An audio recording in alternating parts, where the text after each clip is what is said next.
Hello दोस्तों, hello viewers, अस्सलाम वालेकुम। उम्मीद है आप सब ठीक ठाक होंगे, फिट फाट होंगे और आपके बर्ड्स ही हैप्पी होंगे।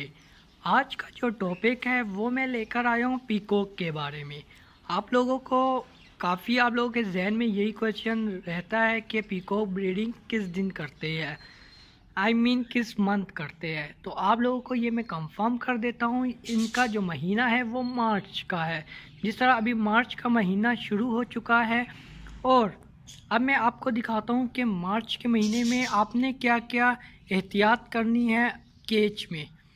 तो फर्स्ट, आपके पास कंफर्म पेयर होना चाहिए। पेयर की निशानी ये है, जो कलरफुल है वो मेल है और जो बैक साइड पे जो केज के अंदर जा रही है वो है फीमेल। आपको मैं ये भी बता दूं कि फ़ीमेल होती है वो मेल अपनी मर्ज़ी का चुनती है, ठीक है। इसमें ये नहीं होता कि आपने फ़ीमेल ले आए और एक मेल छोड़ दिया और आप कहोगे ब्रीडिंग स्टार्ट कर देंगे, फिर उसको काफ़ी टाइम लगता है। और इसकी फ़ीमेल होती है वो बहुत ही ज़्यादा शर्मीली होती है। तो चलो,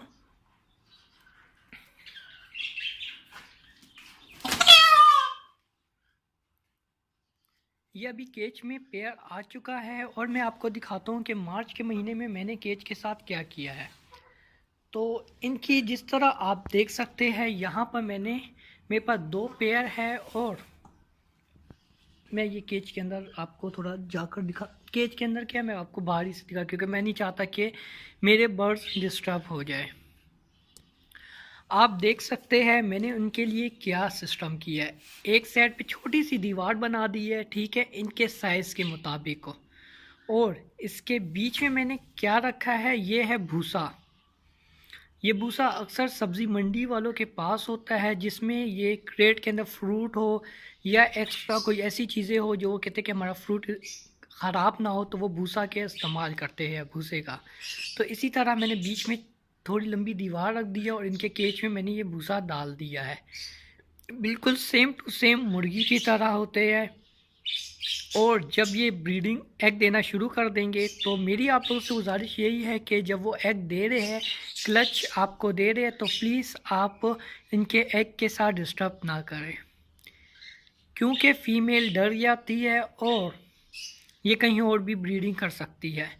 तो चलो मैं आपको दिखाता हूँ। यहाँ पर आप देख सकते हैं मैंने पर्दे का इस्तेमाल किया है, ठीक है। वो इसलिए इस्तेमाल किया है कि जब ये ब्रीडिंग में आएंगी, एग देंगी, तो लाजमी बात है कि एक परिंदा या कोई सा भी जानवर क्यों ना हो, वो ये नहीं चाहता कि उसको डिस्टर्ब कोई करे, चाहे उसका अपना मालिक क्यों ना हो। तो इसलिए यहाँ पर मैंने एक साइड पे पर्दा रख दिया है, जिसकी वजह से ऑलरेडी यहाँ पर मैं गाड़ी अपनी खड़ी करता हूँ, ठीक है। ये गाड़ी की जगह है तो लाजमी है लाइट होगी, थोड़ी डिस्टर्ब हो जाएंगी, अचानक से कोई मेहमान आ गया तो काफ़ी डिस्टर्ब हो जाएंगे। तो इसलिए मैंने इसके पर्दे का इस्तेमाल किया है। और आप देख सकते हैं नीचे मैंने मिट्टी का इस्तेमाल किया है। यहाँ पर कोई फ़र्श नहीं है, सिर्फ और सिर्फ मिट्टी है। मिट्टी मैंने क्यों डाली है, इससे बड़ी वजह यह है कि आप देख सकते हैं इनकी जो बिट है तो उसका साइज़ काफ़ी बड़ा होता है। जिस तरह इसका साइज़ इतना बड़ा होगा, जिस तरह आपने एक छोटे नस्ल का पप्पी रखा हुआ है और वो पखाना करता है, तो इतने साइज़ का इसका पखाना होता है, ठीक है। अब ये सफाई करने में बहुत ही आसान होता है क्योंकि मिट्टी होती है, मिट्टी से इजी ही सफाई हो जाती है। वरना अगर ये फ़र्श होगा तो आप यकीन माने कि आपको धो धो कर साफ साफ करके आप काफ़ी तंग हो जाएंगे। तो इसलिए इनके केज में मिट्टी लाजमी होनी चाहिए। मैंने अपने बर्ड्स के ही केज में भी मिट्टी रखी है। तो इनका जो महीना है वो मार्च का है और जो एग, अब आप सोच रहे होंगे कि ये एग कितने देते हैं, तो आपको मैं ये तफसील कर दूं, वो आपके पेयर पर डिपेंड करता है। शायद हो सकता है इनके 15 से एग स्टार्ट होते हैं, 25 तक भी देते हैं, यहाँ तक कि अक्सर 30 भी दे देते हैं। पर उसका तरीक़ाकार यही होता है, जब ये शुरू में एग दे देते हैं उनके एग थोड़े साइड पे रख दे। अगर आप मुर्गी के नीचे रख देंगे, ठीक है, तो उससे ये होगा कि ये और फीमेल एग और देंगी, वो रेडी रहेंगी। अगर मुर्गी है या आप किसी और के ज़रिए मतलब ब्रीड इनके बच्चे लिखवा सकते हैं तो बहुत ही अच्छी बात है। अगर यही फीमेल बैठी रहेंगी, अगर आपके पास ऐसी कोई मुर्गी नहीं है जिसके नीचे आप एग रख सकते हैं, तो इसी के नीचे रखेंगे तो फिर आपको एग जो होंगे क्लच कम मिलेंगे। कम मैंने आपको बता दिए, 15 भी मिल सकते हैं, 12 भी मिल सकते हैं और ज़्यादा भी मिल सकते हैं। वो है आपकी डाइट तक। अब मैं खाने में इनको क्या दे रहा हूँ, आप यहाँ पर देख सकते हैं गंदम के दाने हैं, ठीक है। और सुबह के टाइम में क्या करता हूँ, पानी में रोटी डाल देता हूँ, रोटी इनको देता हूँ। और वो एक्स्ट्रा मैंने जो भी फूड देता हूँ उसकी मैंने एक अलहदा से वीडियो बनाई हुई है, आप जाकर देख सकते हैं। आई होप आपको अच्छे तरीके से समझ आ चुका है कि इनका सीज़न क्या होता है। दोबारा से मैं रिपीट करता हूँ, इनका जो सीज़न होता है वो मार्च से लेकर अगस्त तक होता है। और गर्मियों में ये बिल्कुल तंग नहीं होते। ये ना सोचे कि ये बर्ड्स गर्मियों में तंग हो जाएंगे, बिल्कुल ही नहीं। ये गर्मियों का परिंदा है, आप बिल्कुल बेझिझक आप इनको रखें, इंशाल्लाह आपको बहुत ही अच्छा रिज़ल्ट मिलेगा।